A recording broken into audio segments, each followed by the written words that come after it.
तो ये कहानी है उन लोगों की जो अपने घर परिवार को छोड़कर इस शहर में आते हैं। कई रीजंस होते हैं, कोई अपनी जॉब के लिए आता है, कोई एजुकेशन के लिए आता है, और फिर इस शहर में उसे इंतजार होता है कि कब छुट्टियां पड़ेंगी और कब मैं अपने घर जाऊंगा, माँ के हाथ का खाना खाऊंगा। और फिर छुट्टियां पड़ती हैं, वो घर जाता है, माँ के हाथ का खाना खाता है और इतने अच्छे से उन छुट्टियों को गुजारता है कि पता ही नहीं चलता कि वो छुट्टियां कब खत्म हो जाती हैं। तो उसी में लिखा था कि बड़े दिनों बाद जब छुट्टियां लेकर अपने गांव को गया मैं, तो बड़ा खुश हो गया मैं।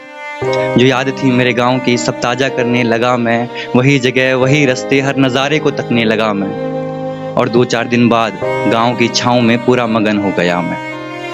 हाँ, छुट्टियां अच्छे से कट रही थी, पुरानी यादें सब ताजा हो रही थी, माँ के हाथों का खाना मिल रहा था, हर पल जैसे मैं खुशी से जी रहा था। और फिर एक रात आई गहरी नींद लेकर बड़ा गहरा उसमें खो गया मैं, मानो यही जन्नत यही सुकून, मानो स्वर्ग में आ गया मैं। और नींद में इतना मैं खो गया था कि कल की तारीख क्या है मैं भूल गया था। तभी बजा अलार्म, खुली नींद और उठा मैं 4:30 को, थका हुआ बदन मेरा जैसे सोया ना हो पूरी रात को।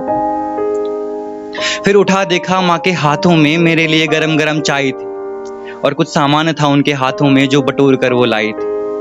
देखा बैग बगल में भरा पड़ा सब मुझसे पहले उठे हुए, क्या हुआ मैं सोचता आज बिस्तर पर बैठे हुए।